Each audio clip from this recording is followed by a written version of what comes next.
This week, we are going to be reading the nonfiction article, Bears in Danger. This article can be found in this magazine, which you all have in your ELIP kit. It looks like this. It's the K-12 World Wings, Antennae, and Tails magazine.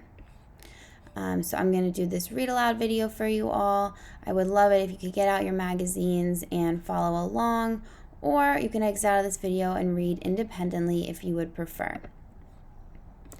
All right, here's our table of contents. So I see our title, Bears in Danger, page 20. So if you're holding your magazine, go ahead and open up to Bears in Danger, which is on page 20. So as you were reading this week, we're going to put a lot of focus on the text features we're seeing. In nonfiction articles, you see lots and lots of text features because they help the readers understand all of this new information that we are learning. For the purpose of this read aloud, we're just going to read it all the way through, and we're not going to stop to talk about the text features, but I would love for you to do that when you read independently with your learning coach, and we're going to talk about it during chat as well. So this is Bears in Danger. 8 kinds of bears exist in the world today. Sadly, most of them are in danger of becoming extinct. Polar bears. One kind of bear that is in danger is the polar bear. Polar bears live near the North Pole. They are big bears with thick white fur. They hunt animals such as seals that live on the ice that forms over the sea. They build dens and raise their babies on the ice too. Little polar bear saying, "Wait for me, Ma." But this ice is melting. If their home is destroyed, polar bears may not be able to survive. People are working hard to save the polar bears and their home.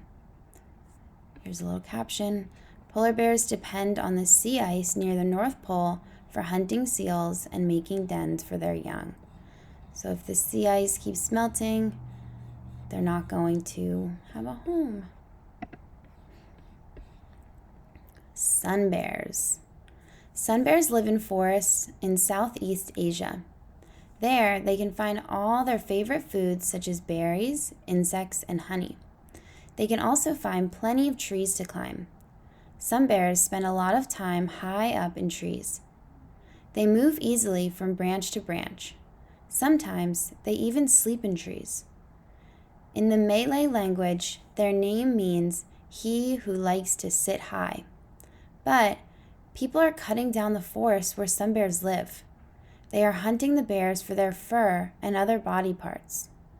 They are even capturing baby bears for pets. Scientists are trying to learn more about sun bears and the best ways to help them.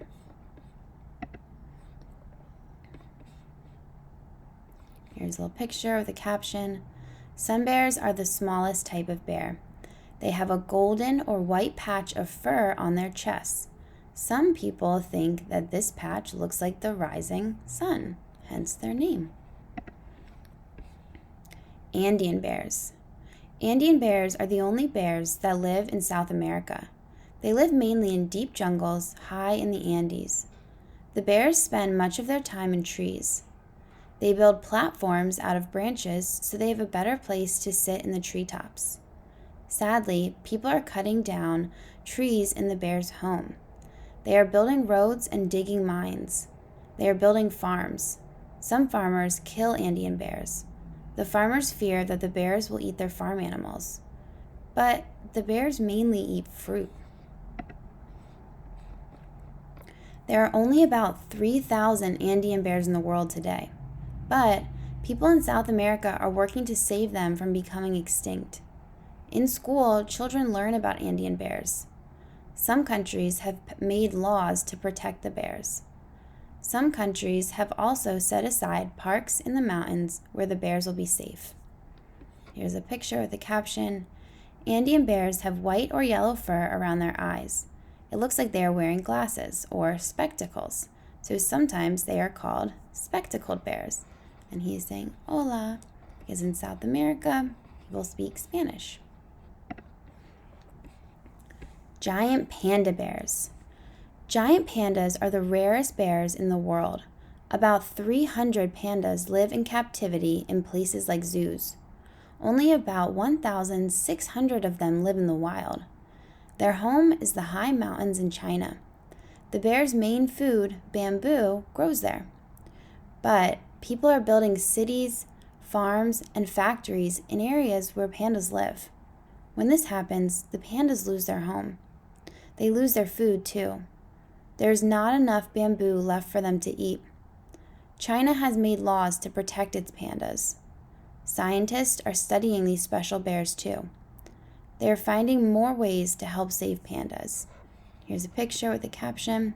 Giant pandas spend about 12 hours every day eating bamboo. They eat up to 40 pounds of it every day.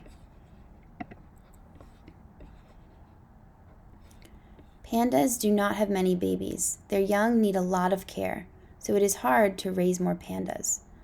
So this also makes it tougher for them to populate, right? If some animals have a ton of babies at once, but panda bears, they don't, because their babies are harder to take care of. But they're so cute. Sloth bears. Sloth bears live in the forests of India and other parts of South Asia. Their favorite foods are ants and termites. Sloth bears seldom attack humans, but many people are afraid of them. They have long, thick claws that look scary. They are active at night. They also make a lot of noise. So, some people even hunt and kill sloth bears.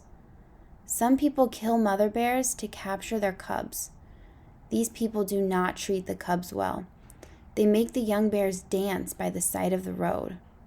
Passerby and visitors pay to take pictures with the dancing bears. It is now against the law to capture or kill sloth bears. People have also rescued many dancing bears. People have made safe homes for these bears in wildlife sanctuaries. Here's a picture with a caption. Sloth bears have shaggy fur. They have yellow or white markings on their chest.